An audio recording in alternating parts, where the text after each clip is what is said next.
Hello and welcome into this week's Sun Devil Sit Down. I'm Nick Batters, joined alongside the head coach of the Arizona State women's hockey team, Lindsey Ellis. Lindsey, how are you doing? Good, thank you for having me. So the season's almost over for the team. They play their final 3 road games of the season this weekend, and for you those are pretty meaningful home games because the team's headed to your alma mater, Miami. How does that feel? It's pretty crazy. I'm almost at a loss for words just because I'm so excited to go back and be able to show them where I played my college career, and I'm just really excited for their energy that they're bringing into, so they're very excited as well. So you have 2 games Friday and Saturday. What's the most meaningful part about this whole trip to you? It's hard to say one. I have a bunch of my family and some of my old teammates going, and I know some of my old teammates are going to be wearing ASU stuff. So it's just a really exciting experience overall. When you first started the program at ASU, how important was it to schedule games against Miami as soon as possible, or especially games at Goggin? It was on my radar. Obviously, we wanted to get some non-conference games in eventually, and we were able to take 1 non-conference trip this year, and it just kind of worked out scheduling-wise that we got to play Miami. So it's pretty cool that we got them on the schedule so quick. You've had a very home-heavy schedule this year. 1 road trip back in November. And then this road trip to end the season. I have to imagine it's nice for that last road trip and one of the few road trips to be to a school that you're familiar with. Definitely. I was actually talking to my coach the other day, and he was talking about where to park the bus and everything, and I was like, I know. It's kind of crazy that I can go and know where everything's at, so that's exciting. Do you have any expectations for your return? They have so much to prove as a program, and they're so young, and all those teams in Central and East, they don't ever get to see us play on stream or in person. So I'm hoping that, they can bring their best game and, be able to prove some people wrong. Just because right now, they just don't know us, plain and simple. So I just hope they can go in there and prove themselves. In the world of women's hockey, Miami has certainly been a powerhouse as of late. They've made it to the national championship game the last 4 years. The first year being when you were a junior on the team and you won the national championship back in 2014. Take me through that playoff run leading up to actually winning the national championship. Yeah, it was kind of crazy just because of our previous years and our records, and we just kept winning during the regular season, and it just kind of kept rolling into the playoffs for the CCWHA, and we ended up winning, and we were just on a roll. We just didn't stop. So when I look back, I really don't remember the games. I just kind of remember how we all felt and who was around me. And it's when you win a national championship, you're connected for life. So it was just a whirlwind of a year. What kind of connections do you still have with the players that you played with and your coaches that year? Yeah. So one of my old teammates and roommates is now the assistant coach at Miami, and I do know a few of the seniors that are there right now, and obviously I still talk to all my old teammates as well, but they're my best friends, so I still talk to them to this day. In 2014, Miami won the women's D1 national championship, and 2014 might be a familiar year for ASU hockey fans because in 2014, the Sun Devils won the ACHA D1 championship. What kind of influence did that have on you bringing a program for women to Tempe? I think, ASU winning was 70% of the reason why we wanted to bring women's hockey to ASU. And I was actually on the bus to Delaware. They were playing this. We were on the way to the rink that ASU was playing at, and I was just hoping we could get there in time to watch it. But I was keeping up on Twitter, so that was really exciting for them to be able to win. What specifically did you take from your coaches or your experience at Miami that you brought to help start the program at ASU? I think just, recruiting wise and, just the way the program's brought up. Obviously Miami was built to win championships, and they've done that. And that's what we want to do at ASU. We want to build a championship caliber program. We want to build a program, that's a top competitive team in the nation. So, we're doing everything in our power to do that right now. And I think our large recruiting class says that, so we're just excited for the development of the program. We talked about her senior year you won the national championship, or junior year you won the national championship. Senior year you lost, but the program rebounded pretty well. They've won the last 2. How do you think losing the national championship in 2014 helped them get motivated and get to the point of winning back-to-back?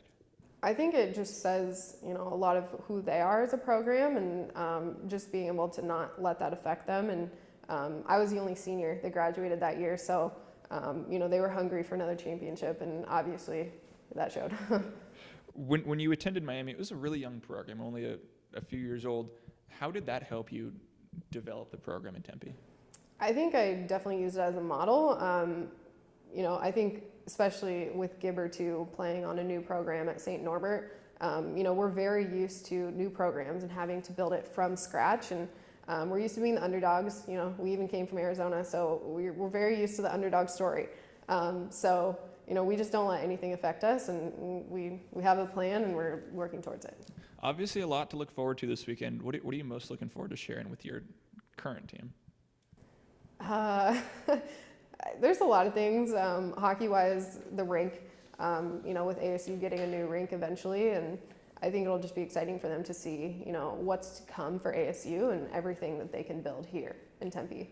You told me off camera that the team's planning to go watch the Miami NCAA team play one of the best teams in the country, St. Cloud State. Talk to me about your reasoning for wanting to bring the team out to that game. Yeah, another thing with that is they don't get to see college hockey in a college arena that often.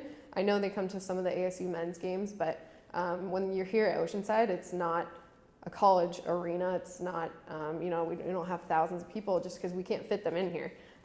So for them to be able to see that environment, the different chants that will hopefully be at ASU one day, that are at every single college rink across the country, and I hope they can see what they can build, because right now I don't think they realize their potential yet. Now this weekend the team plays Miami Friday and Saturday, and then you head off to Columbus on Sunday to play Ohio State. And the last time you played Ohio State, it was a pretty special game. A little bit. A little bit. 3 of your 4 goals of your senior season, and it happened to be on senior night. How special a moment was that for you? It's definitely it was a crazy game. Some of actually about 5 players and our coach were at World University games, so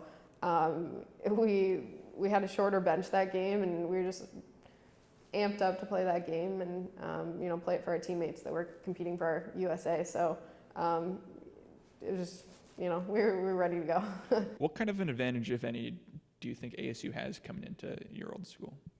I think they have their cards on the right side because they don't know what to expect. They don't know anything about us, and I think they're going to come in and think it might be an easy game.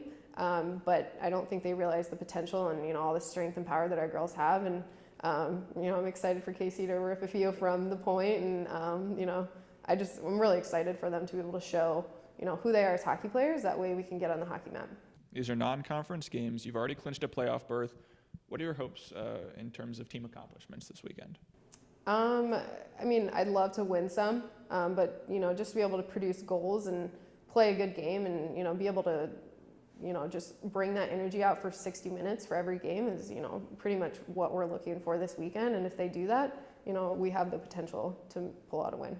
Like I talked about, Miami has won 3 of the last 4 national championships and been in the last 4 national championship games. What do you as a team, what is the single most important thing you need to do as a team to stay competitive in these games? I think it's all mental. And I think especially for these girls, not exactly knowing all the history of the ACHA, they have a clean mindset, whereas other teams, they know who Miami is. So, I think coming in, their mental aspect is, already so much better. And they're ready to play an away game right now, and I think that shows in practice a lot. So we're ready to go.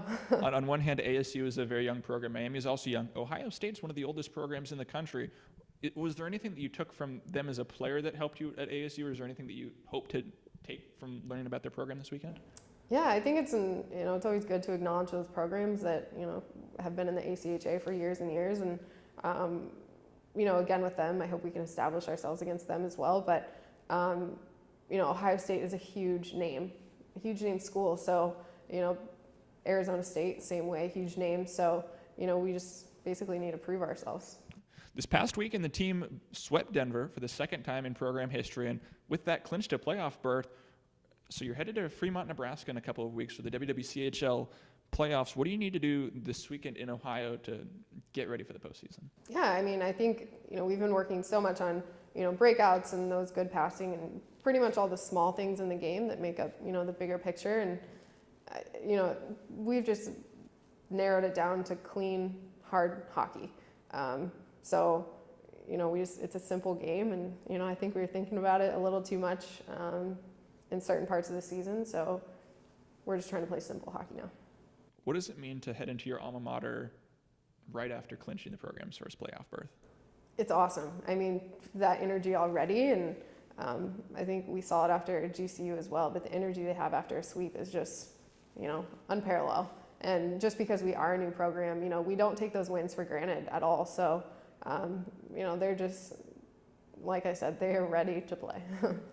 Now, lastly, I have to talk about this is a pay-to-play sport, and making the postseason adds an extra element of cost to playing and building a team. And lately, you've gotten a lot of good publicity. You set up a GoFundMe, and if I'm correct, Arizona Republic, ABC 15, CBS 5 Arizona Family, and ESPN have all publicized you guys. What has that experience been like, and what does that mean to you?